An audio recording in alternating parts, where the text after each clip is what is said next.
আজকে তোমাদের রান্না করে দেখাবো ভোলা মাছের ঝাল। যে দেখছো ভোলা মাছের পিসগুলো, আর এখানে যে ভাজা হচ্ছে, আর এখানে নিয়েছি পেঁয়াজ বাটা, লঙ্কা বাটা, এখানে সর্ষে বেটে জলে গুলে রেখেছি। এটা দিয়ে ঝাল রান্না করো। তোমরা দেখতে থাকো ভিডিওটা।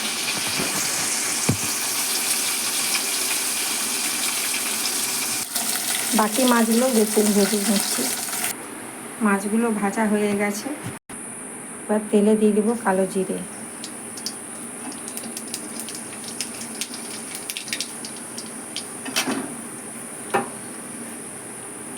তারপর দেবো পেঁয়াজ, কাঁচা লঙ্কা বাটা।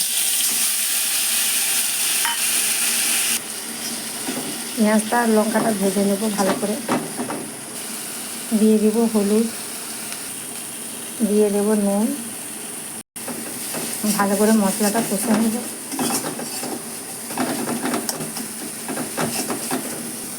মশলাটা ভালো করে কষে নিয়েছি, এবার দিয়ে দেব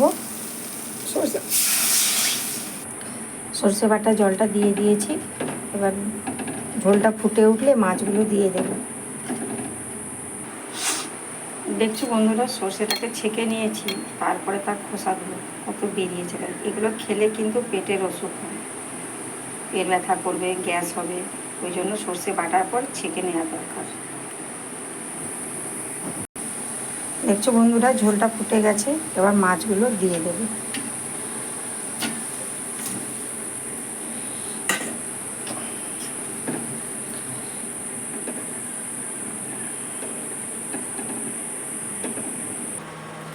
তৈরি হয়ে গেল ভোলা মাছের ঝাল। কেমন হয়েছে তোমরা সবাই কমেন্ট করে জানাবে, আর তার সাথে লাইক এবং সাবস্ক্রাইব।